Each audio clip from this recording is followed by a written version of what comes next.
लड़के और लड़कियों में शुरू से ही अंतर रखा गया है और सरकार हर संभवतः कोशिश करती रही है कि बेटे और बेटी में कोई फ़र्क नहीं है, बेटे और बेटी में कोई फ़र्क नहीं है।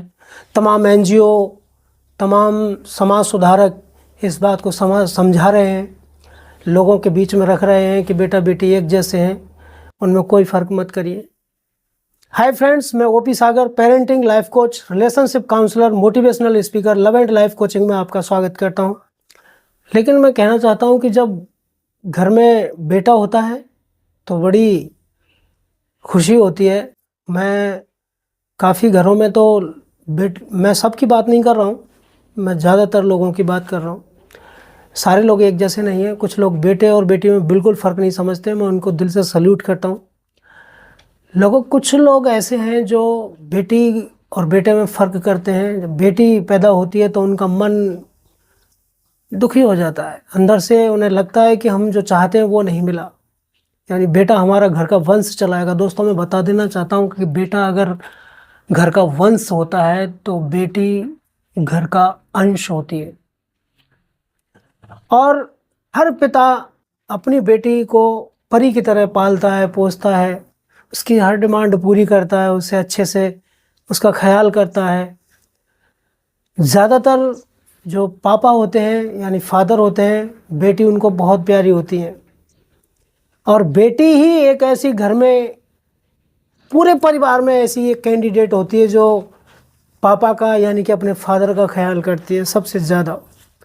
मानो या ना मानो, आप देख लो, महसूस करके देख लो इस बात को।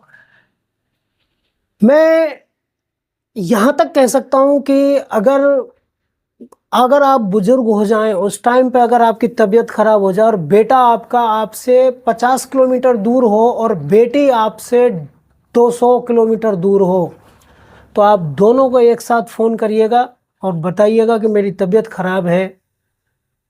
बेटी 200 किलोमीटर से आपके पास आ जाएगी, बेटा 50 किलोमीटर से भी आपके पास जल्दी नहीं पहुंच पाएगा बेटी से। दोस्तों, फिर बेटी और बेटे में फ़र्क क्यों? दूसरी बात, आज का मुद्दा जो हमारा है उसकी तरफ हम चलने की कोशिश करते हैं धीरे धीरे, कि बेटी जब नाजों से पाली जाती है, उसको पाल पोस करके बड़ा किया जाता है, उस घर में उसे वो सारे संस्कार दिए जाते हैं जो कि एक बेटी को देने के लिए ज़रूरी होते हैं, वो देने दिए जाते हैं। उसके बाद उसकी शादी हो जाती है और शादी होकर के वो बेटी आपके बेटे की वाइफ बनकर, आपके बेटे की बीवी बन करके आपके घर में आ जाती है और लक्ष्मी मान करके आप उसे अपने घर पर ले आते हो कि हमारे घर में लक्ष्मी का आगमन हुआ है। और उसके पैरों के निशान भी आप अपने दरवाजे पर लगवाते हो, दहलीज पर लगवाते हो, कि इसके पांव हमारे घर के लिए शुभ हों, अच्छे हों और हमारे घर में लक्ष्मी का हमेशा वास रहे और सुख शांति का वास रहे। तो उस शादी के 6 महीने नहीं गुजर पाते हैं ठीक तरह से कि घर में सास बहू का झगड़ा शुरू हो जाता है। और वो झगड़े इतने बुरे होते हैं कि उसमें आपका जो बेटा है वो ऐसे बीच दोराहे पर जाकर फंस जाता है, क्योंकि आप भी उसको बोल रहे होते हैं कि देखो कैसे बात कर रही है मुझसे, इसको समझा नहीं रहा है।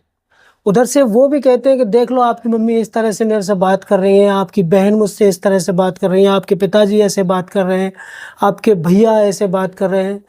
तो वो जो आपका बेटा है, जिसकी शादी हुई है, जिसके साथ आपकी बहू आई है, वो बेटा किसको चुप होने के लिए बोले? अगर माँ को कहे कि तुम चुप हो जाओ, तो माँ बोलेगी कि तू तो बीवी का गुलाम बन गया है। और दोस्तों, अगर बीवी को बोले कि तुम चुप हो जाओ, तो वो कहेगी कि मेरा तो यहाँ कोई नहीं है, मेरा तो मरना हो गया है, सारे के सारे घर वाले एक हैं, मैं किसके पीछे आई हूँ यहाँ? जिसके पीछे आई हूँ वो भी मेरे को चुप होने के लिए बोल रहा, मतलब मेरी बात की कोई अहमियत नहीं है। तो इसमें लड़का बहुत ऐसे दोहराए पर आकर खड़ा हो जाता है जहाँ उसे खुद नहीं पता होता है कि मैं किसको क्या बोलूँ। और वो अंदर ही अंदर टेंशन में आ जाता है, मन ही मन चिंता करने लगता है और ये घर की प्रॉब्लम, घर की जो लड़ाई झगड़े हैं वो हर 10 दिन में, 15 दिन में, 10 दिन में, 15 दिन में होते रहते हैं। अक्सर करके मैं ऐसे फैमिलीज से रूबरू हुआ हूँ, ऐसे परिवारों से मिला हूँ। मैं कहना चाहूँगा हर उस माँ से, उस परिवार के मुखिया से जिसके घर में खुद की भी बेटी है, आप भी अपनी बेटी के लिए एक ऐसा लड़का ढूंढोगे, ऐसे परिवार ढूंढोगे, ऐसी घर ढूंढोगे जहां उसकी सास, उसकी ननद, उसके पति, उसके भाई, उसके जेठ, देवर, जो भी परिवारजन हो, वो झगड़ा ना करें, उसे तंग ना करें, उसे परेशान ना करें। अपनी बेटी के लिए हर कोई चाहता है। आप जो बेटी लाए हो वो भी तो किसी की बेटी है, आप जो बहू लाए हो वो भी तो किसी की बेटी है।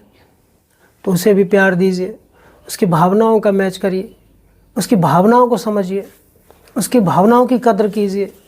दोस्तों, मैं कहना चाहूँगा कि शादी करने के लिए अगर अपने बेटे की लड़की देखने अगर जाओ, अगर शादी करनी है अपने बेटे की और उसके लिए अगर लड़की देखने जाओ, तो कुंडलियां भले ही मैच करें ना करें, इससे ज़्यादा फर्क नहीं पड़ने वाला है। लेकिन अगर आपके बेटे की, आपकी और आपकी होने वाली बहू की अगर विचार मैच खाते हैं, भावनाएं मैच खाती हैं, तो आपका घर सुख समृद्धि से भर जाएगा। इसलिए कुंडलियां मायने नहीं रखती इतना, क्योंकि मैंने ऐसे कई घरों को देखा है जहां कुंडलियां लड़के लड़के की बहुत अच्छी मिल जाती हैं, लेकिन फिर भी घर में सुख शांति नहीं होती है।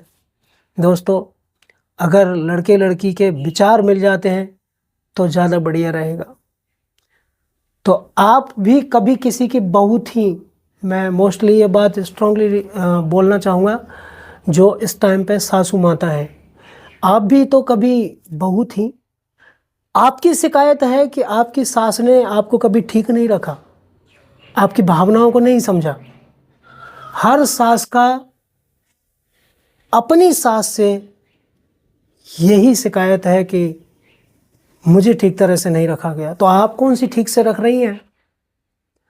वही शिकायत जो आपको अपनी सास से है, वही शिकायत आपके बहू को भी आपसे है। क्यों होने दे रही है ये शिकायत? इसलिए मैं स्ट्रांगली रिकमेंड करना चाहूँगा कि घर को स्वर्ग बनाइए। घर ईंट पत्थर से बनता है, उसे मकान कहते हैं। मकान ईंट पत्थर और चूना से मिलकर बनता है, लेकिन एक बहू का जब घर में आगमन होता है, लेकिन एक बहू का जब घर में आगमन होता है तो वो घर बनता है। दोस्तों, मैं हर उस लड़के से, हर उस ससुर से, हर उस सास से, हर उस परिवारजन से मैं ये कहना चाहूँगा कि अगर आप भी चाहते हैं कि आपकी बेटी किसी दूसरे के घर में सुखी रहे, खुश रहे, उसकी भावनाओं की कदर की जाए, तो आप अपने बच्चों को उसी प्रकार का माहौल दीजिए, उसी प्रकार के उनको संस्कार दीजिए। और अगर बेटी दूसरे की आप अपने बेटे के लिए लाए हो तो उसकी भावनाओं को समझिए और उसको अपनी तरफ से व्यंग्यात्मक मत समझाइए, हर चीज़ समझाइए। हर ज़रूरी चीज़ समझाना ज़रूरी है, क्योंकि आपका घर आपका है, उसका नहीं है। उसका घर अब बना है, वो अब आई है घर में, तो धीरे धीरे समझेगी, सीखेगी, देखेगी कि आपका रवैया क्या है, आपके घर के रहने का रहन सहन क्या है, आपका बोलना चालना किस प्रकार का है, किस टाइम पर आपको क्या चाहिए तो होता है, कब आप सोते हैं, कब आप खाते हैं, कब आप ब्रेकफास्ट करते हैं, कहाँ आप कपड़े रखते हैं, कहाँ आपका सामान रहता है, वो हर चीज़ देखेगी। और अगर आपको बताना है तो बड़े प्यार से बताइए। अगर वो ना माने तो उसकी शिकायत केवल उसके पिताजी से करिए, क्योंकि पिता ही एक ऐसा व्यक्ति है जो बेटी को परिपूर्ण रूप से समझा सकता है। और मैं हर उस माँ से कहना चाहूँगा जो थोड़ी सी भी प्रॉब्लम आने पर अपनी बेटी के एक फ़ोन आ जाने से या उसके ससुराल से खबर आ जाने से वो तुरंत के तुरंत एक्शन ले लेती हैं और अपनी बेटी को बताती हैं कि तुझे क्या करना है, बंद कर दीजिए। घर को अक्सर खराब होने का कारण मैंने देखा है 90% केसेस होते हैं जिनमें माँ ही बेटी का घर खराब करती है। इसलिए अगर आपको कोई बात कहनी है तो आप अपने पति के द्वारा कहलवाइए। आपका पति है वो आपकी बेटी को समझाएगा कि बेटी आपको इस तरह से नहीं करना है, इस तरह से करना है, ये आपको सुनना है, ये नहीं सुनना है। अगर ऐसी कोई बात हो गई है तो इग्नोर कर दो, भूल जाओ, कोई बात नहीं, वो भी तुम्हारे मम्मी पापा हैं, वो सब समझा देंगे। हो सकता है कि कई केसेस में ऐसे होता है कि आपके पति जो हैं वो लायक नहीं है बोलने के, या फिर कोई गलत आदत के शिकार हैं, या फिर है ही नहीं, तो उस कंडीशन में आप अपने बेटे को बता सकते हैं। वो आपका सॉल्यूशन करके आएंगे और वो बता कर आएंगे, अपनी बहन को समझा कर आएंगे ठीक तरह से। वहाँ आपको झगड़ा नहीं करना है, लड़ने नहीं जाना है, बल्कि समझाइश करने के लिए जाना है। कुछ चीज़ें इधर से भी सुननी है और कुछ चीज़ें इधर से भी सुननी है। अक्सर करके प्रॉब्लम क्या होती है कि अपनी बेटी का पक्ष सुन लिया जाता है और ससुराल वालों का पक्ष नहीं सुना जाता है। एक पक्ष को सुन करके कभी फैसला नहीं लेना चाहिए, दोनों पक्षों को सुना जाए, उसके बाद में फैसला दिया जाए। तो दोस्तों, आज की इस वीडियो में आपको कौन सी बात हिट करके गई है मुझे कमेंट बॉक्स में ज़रूर बताएं। मैं इसी प्रकार के कंटेंट आपके बीच में लाता रहूँगा। तो आप मुझे ये भी कमेंट बॉक्स में बता सकते हैं कि अगली वीडियो आप किस टॉपिक पर चाहते हैं, मैं वो ज़रूर वीडियो लेकर आऊँगा। अगर आपने अभी तक मेरी वीडियो को लाइक नहीं किया है तो लाइक कर दीजिए, कमेंट कर दीजिए, और हो सके तो इस वीडियो को किसी दूसरे परिवार, किसी दूसरे फैमिली, किसी दूसरे रिलेटिव या किसी जान पहचान वाले व्यक्ति के पास में शेयर कर दीजिए। अच्छी चीज़ को शेयर करने के कारण बनिए और जुड़ जाइए लव एंड लाइफ कोचिंग से। दोस्तों, लव एंड लाइफ कोचिंग का एक ही मकसद है, वो ये कि लाखों नहीं बल्कि करोड़ों लोगों में और करोड़ों परिवारों के अंदर खुशी का कारण बनना है। तो दोस्तों, हमारा जो चैनल है लव एंड लाइफ कोचिंग, तो दोस्तों हमारा जो चैनल है लव एंड लाइफ कोचिंग, ये 3 निच पे काम करता है: पेरेंटिंग, रिलेशनशिप और मोटिवेशन। तो दोस्तों, इनमें से आप जिस किसी भी टॉपिक पर आप वीडियो चाहते हैं, मुझे आप सजेस्ट करें, आप कमेंट बॉक्स में डालें, मैं वीडियो लेकर आऊँगा। अगली वीडियो लेकर आता हूँ, तब तक अपने परिवार का, अपने रिश्तों का, अपने बच्चों का और अपने जीवन का ख्याल रखिए। फिर मिलता हूँ एक और वीडियो के साथ। तब तक के लिए नमस्कार, take care, bye bye, goodbye, जय हिंद, वंदे मातरम।